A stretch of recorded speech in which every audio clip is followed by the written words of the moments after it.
नमस्कार प्यारे साथियों, स्वागत है आप सभी का एक बार फिर से इस नए वीडियो में, जिसमें हम लोग करने वाले हैं 10 क्लास फिजिक्स का पहला चैप्टर प्रकाश के परावर्तन के वीवीआई ऑब्जेक्टिव क्वेश्चंस। यहां से आपके एग्जाम में 3 से 4 ऑब्जेक्टिव क्वेश्चंस छपेंगे, तो आप लोग इस वीडियो में पूरा बने रहिएगा ताकि आपका ये क्वेश्चन अच्छे तरीके से कंप्लीट हो जाए। तो चलिए हम लोग इस वीडियो को स्टार्ट करते हैं। पहले क्वेश्चन को हम लोग या अभी स्क्रीन पर लाएंगे, तो आप लोग इसका जवाब दीजिएगा। नहीं पता है तो आप लोग इसे याद कीजिएगा। तो पहला हमारा क्वेश्चन ये रहा, प्रकाश किस प्रकार की तरंग है? तो भाई ऑप्शन देख लेते हैं। ऑप्शन ए है अनुदैर्ध्य तरंग, ऑप्शन बी है अनुप्रस्थ तरंग, ऑप्शन सी है ध्वनि तरंग एंड ऑप्शन डी है कोई नहीं। तो दोस्तों इसका राइट आंसर होगा ऑप्शन नंबर ए, यानी कि अनुदैर्ध्य तरंग होता है। ठीक है, उसके बाद सेकेंड क्वेश्चन हमारा है, दूसरा नंबर हमारा क्वेश्चन है, समतल दर्पण द्वारा बनने वाला प्रतिबिंब होता है। ऑप्शन ए है वास्तविक होता है, ऑप्शन बी है हमारा आभासी होता है एंड ऑप्शन सी है उल्टा होता है एंड ऑप्शन डी है धुंधला होता है। तो भाई आप लोग ध्यान दीजिएगा, जो समतल दर्पण होता है जिसका एक भाग क्या होता है भाई, कलई होता है। इसका जो भी प्रतिबिंब बनता है ना, जो हमारा प्रतिबिंब बनता है, ये हमारा आभासी बनता है और वस्तु के अपेक्षा उसके सापेक्ष क्या होता है भाई, सीधा होता है। सीधा होता है, आभासी होता है। तो इसका राइट आंसर बी होगा। सीधा नहीं है तो कोई बात नहीं, आभासी होगा। ऑप्शन नंबर इसका बी क्या हो जाएगा भाई, हमारा राइट हो जाएगा। उसके बाद है तीसरा नंबर क्वेश्चन, समतल दर्पण में प्रतिबिंब की दूरी दर्पण से कितनी होती है?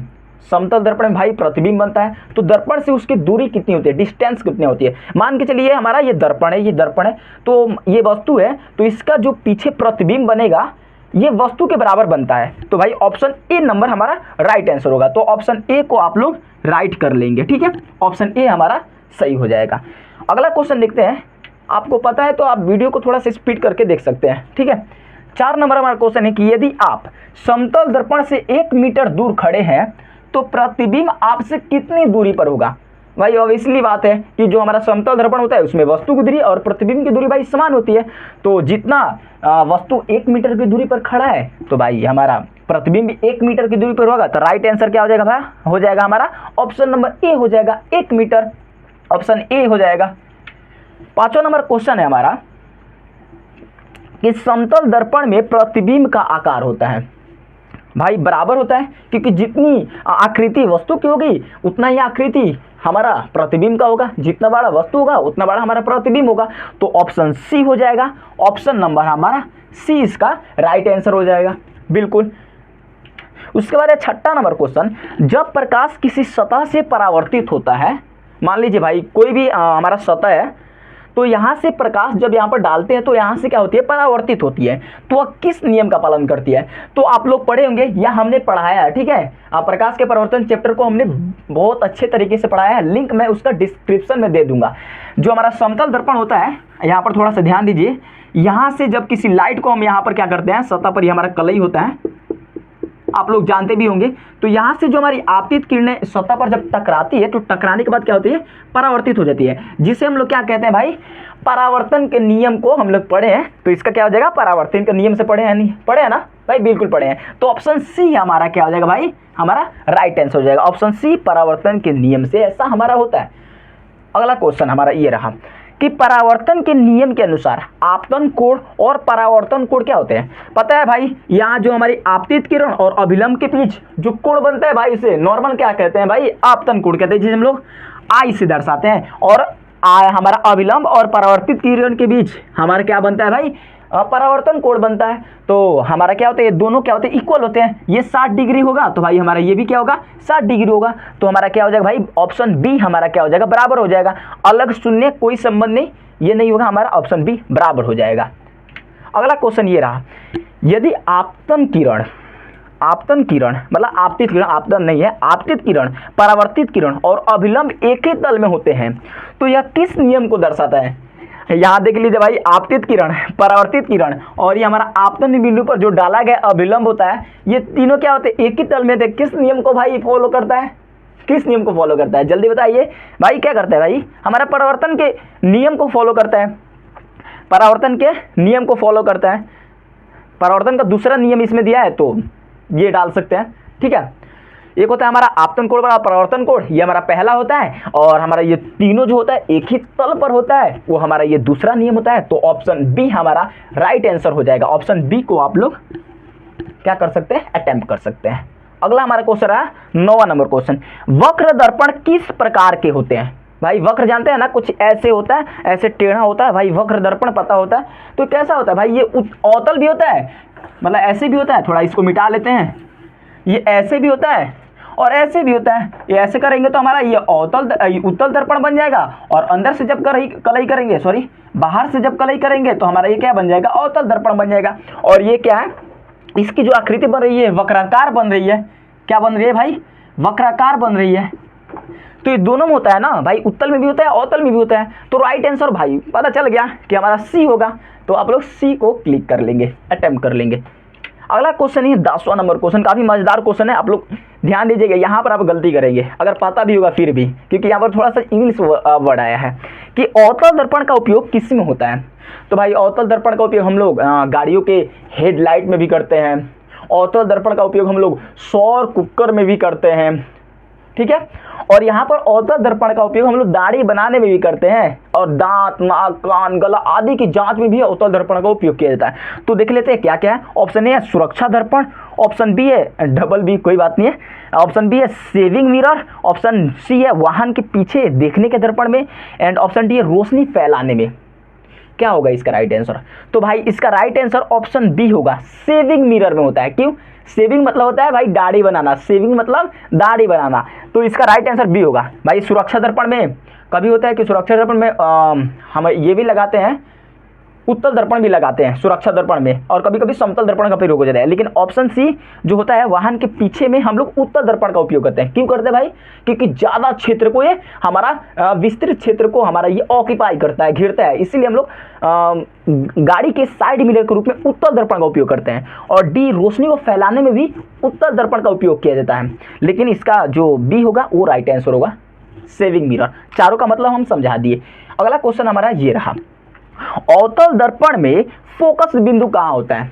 तो भाई ये जो हमारा अवतल दर्पण होता है, ये जो हमारा ये अवतल दर्पण है, ये अवतल दर्पण है, इसका फोकस बिंदु कहाँ होता है। दर्पण के पीछे होता है, क्योंकि भाई इसका जो मध्य बिंदु होता है जिसे हम लोग क्या कहते हैं, पोल कहते हैं, पोल कहते हैं ना, ध्रुव कहते हैं। दर्पण के पीछे होता है, इधर साइड में बनता है। दर्पण के सामने इधर साइड बनता है, दर्पण के ऊपर कि दर्पण के नीचे। तो भाई पता है कि इसका जो फोकस बनता है यहाँ बनता है, दर्पण के सामने बनता है ना। तो इसका राइट आंसर हो जाएगा हमारा ऑप्शन बी। ऑप्शन बी हमारा इसका राइट आंसर हो जाएगा। आई होप इतना आप लोग समझ पाए होंगे और आपके बहुत सारे क्वेश्चन सही हो रहे होंगे। ठीक है, आप लोग बताइएगा कितना आपका सही हुआ है।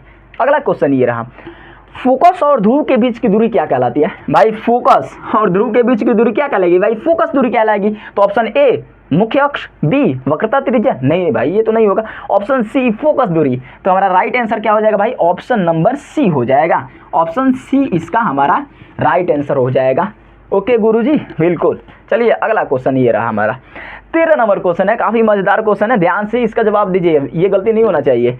वक्रता केंद्र किस बिंदु को कहते हैं। वक्रता केंद्र किस बिंदु को कहते हैं।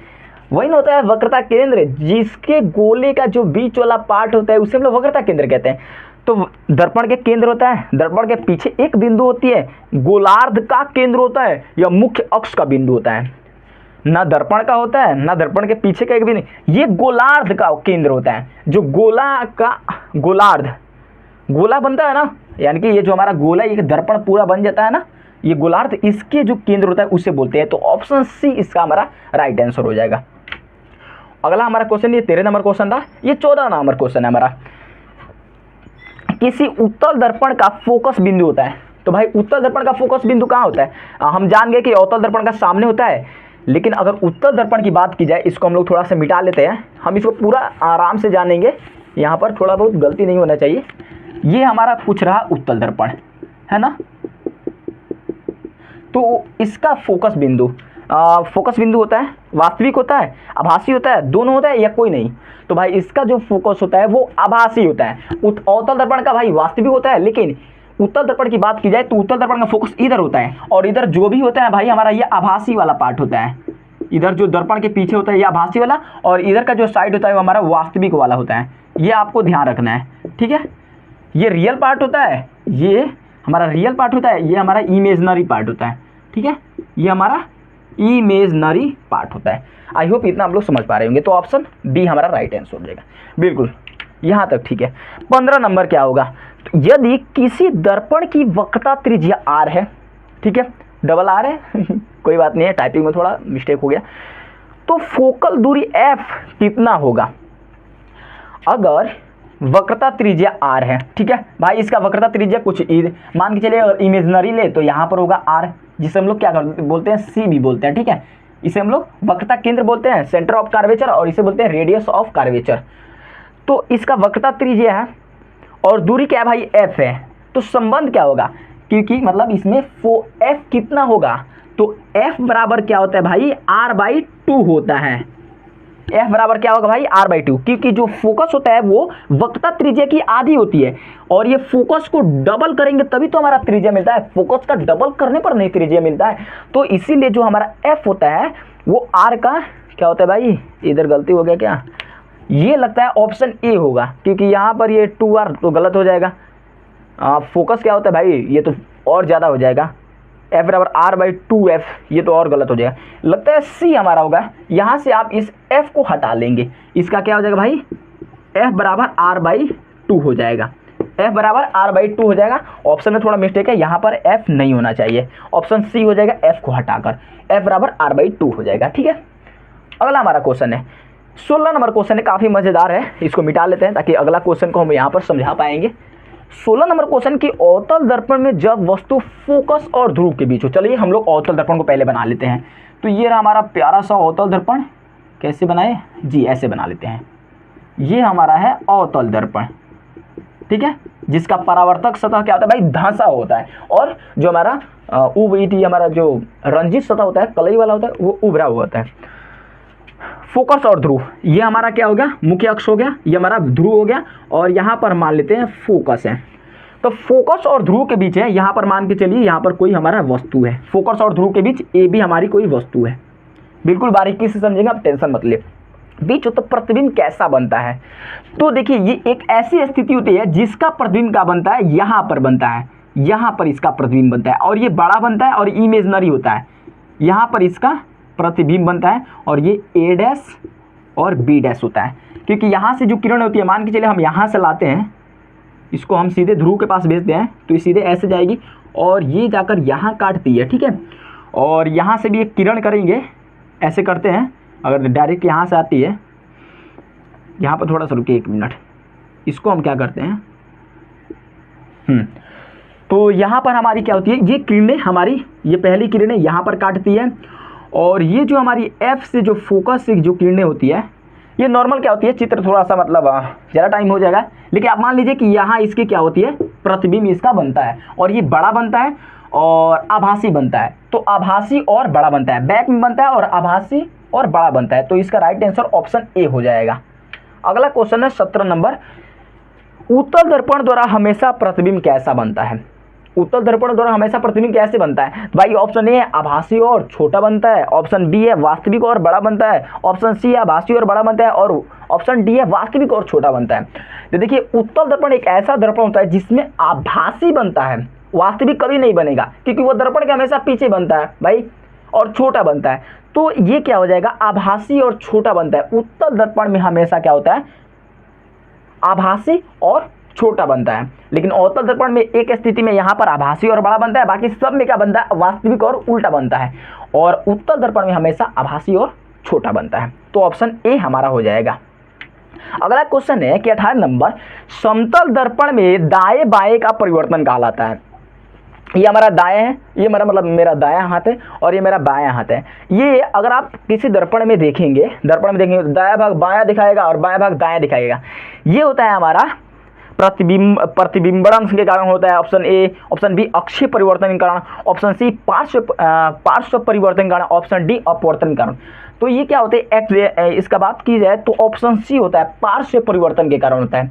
बायां भाग दायां में बदल जाता है और दायां भाग बायां में बदल जाता है, जो 180 डिग्री के कोण पर क्या होता है, ये घूमने से होता है, अक्षीय परिवर्तन से होता है, ठीक है। तो इसका ये नहीं होता है, अक्षीय परिवर्तन नहीं, मतलब परितः घूमने से, 180 डिग्री के परितः घूमने से होता है। तो ये ऑप्शन सी होता है इसका राइट आंसर। ध्यान दीजिएगा, हम इतना इसलिए एफर्ट डाल रहे हैं ताकि आपका ऑब्जेक्टिव क्वेश्चन अच्छे तरीके से डाउट ना हो कि भाई सिर्फ याद करने से नहीं, समझेंगे भी।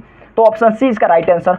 ऑप्शन आने से, मतलब ऑप्शन नहीं, क्वेश्चन नंबर आने से बाबू, समतल दर्पण का प्रतिबिंब किस प्रकार होता है? तो पहले ही बताया कि समतल दर्पण का प्रतिबिंब क्या होता है भाई, सीधा होता है, आभासी होता है और वस्तु के बराबर होता है।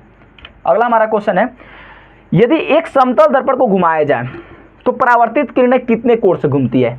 और मान के चलिए कोई समतल दर्पण है, अगर समतल दर्पण है, ये समतल दर्पण है, ठीक है, और यहाँ पे किरणें आ रही है, ये आपतित किरणें, ये परावर्तित किरणें।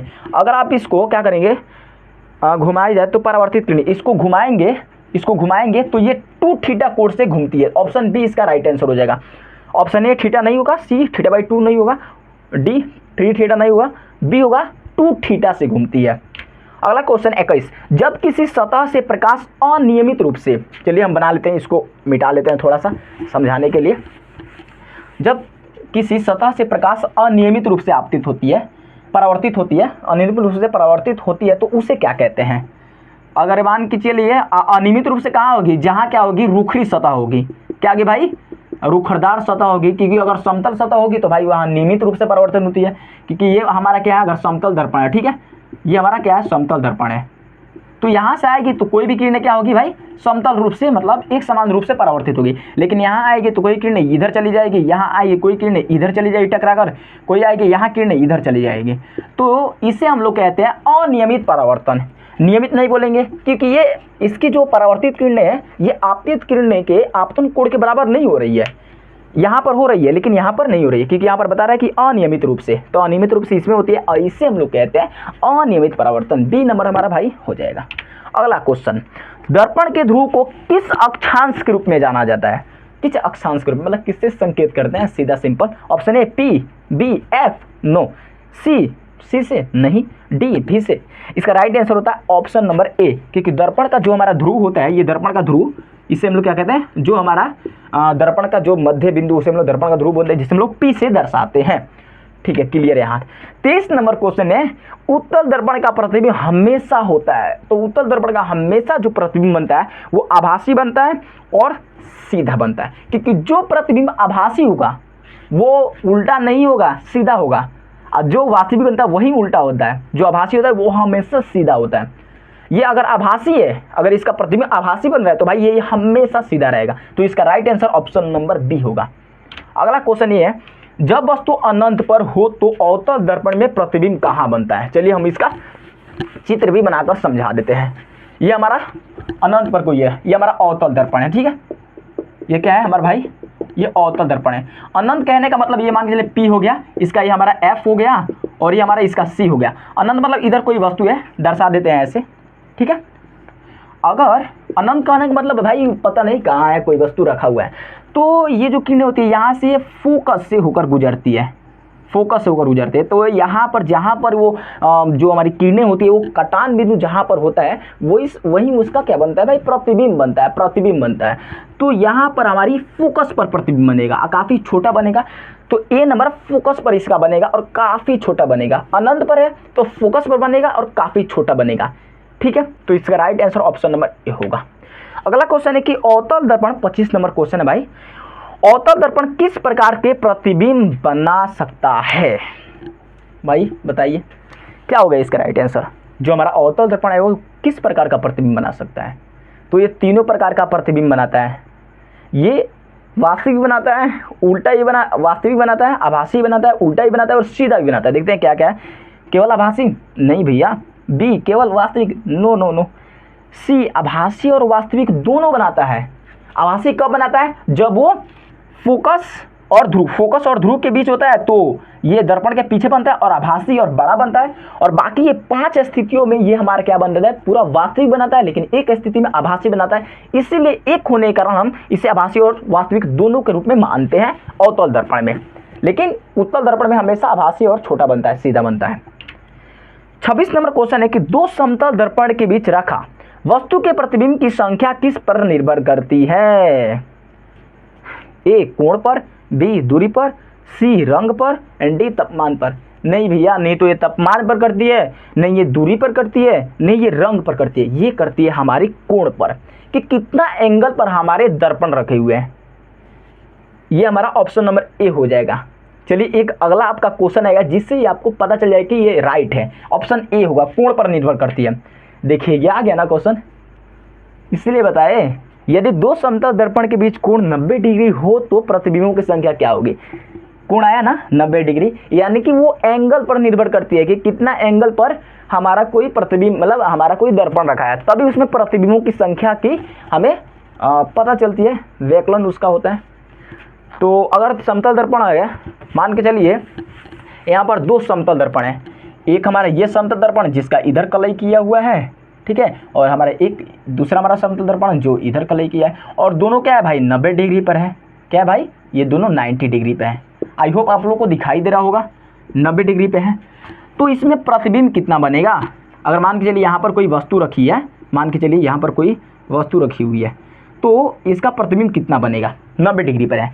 तो चलिए हम बता देते हैं कैसे। आपको ध्यान देना होगा, ये हमारे सम संख्या के लिए, सम संख्या के लिए सूत्र क्या होता है, ठीक है, आपको ध्यान रखना।